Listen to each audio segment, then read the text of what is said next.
Soyez bénis, soyez bénis. Alors, Dieu est bon. Waouh.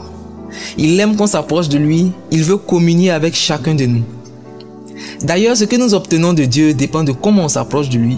Et ce peuple qui s'approche de son Dieu dans Ézéchiel 14, versets 1 à 11, nous enseigne des leçons importantes quant au rapport entre Dieu et son peuple qui vient le consulter. Il convient donc de les relever. Verset 3. Fils de l'homme, ces gens-là portent leurs idoles dans leur cœur. Me laisserai-je consulter par eux? En principe, Dieu veut que le pécheur s'approche de lui, sinon comment serait-il sauvé de son péché? Dans Isaïe 1, verset 8, il dit « Venez et plaidons ». Et dans Jacques 4, verset 8, il est dit « Approchez-vous de Dieu et il s'approchera de vous ». Mais ici, Dieu ne veut pas se laisser consulter par ce peuple et les raisons sont plus ou moins évidentes. D'une part, lorsqu'on est séparé de Dieu, dans les liens du péché ou pris avec l'iniquité, on ne s'approche pas de Dieu pour traiter autre chose avec lui que la repentance. C'est pourquoi il dit au verset 6 « Revenez, détournez-vous de vos idoles ». D'autre part, le terme « revenez » confirme que Dieu veut que le pécheur s'approche de lui.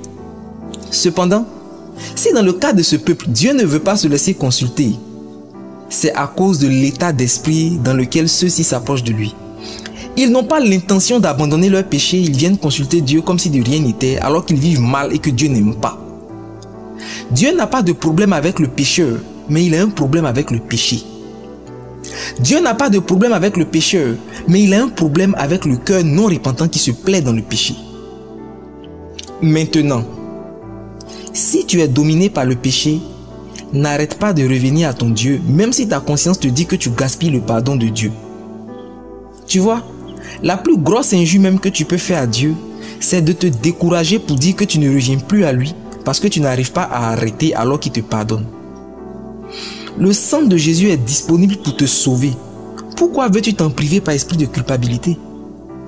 Jésus est mort et ressuscité pour te sauver, pas pour te condamner. S'il arrête de te pardonner, il te perdra et son sang aura coulé en vain. Par ailleurs, est-ce que tu as déjà vu quelqu'un qui dit qu'il ne se lave plus parce qu'aujourd'hui il est trop sale? Ça n'a pas de sens, non? Alors toi aussi, arrête de raisonner humainement sur les choses spirituelles pour agir en insensé.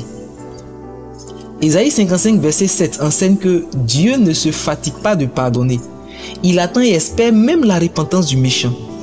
Alors toi, reviens à ton Dieu jusqu'à triompher de tes chaînes au nom de Jésus. Cependant, toi qui te plais dans le péché à chanter le nom de Dieu, pensant que son silence et sa patience signifient un encouragement à demeurer dans ce même péché et à jouer avec lui, tu seras surpris des conséquences si tu continues. Maintenant, pourquoi est-ce que les choses se passent ainsi? C'est simplement parce que Dieu veut se faire un peuple saint. Alors, rendez-vous dans 2 jours pour comprendre un peu comment Dieu procède pour se faire ce peuple saint. Mais je prie pour toi déjà, au nom de Jésus, que les chaînes de l'esclavage du péché soient brisées. Reçois ta délivrance par la puissance de l'œuvre de la croix. Sois transformé. Au nom de Jésus. Que Dieu te bénisse. Amen.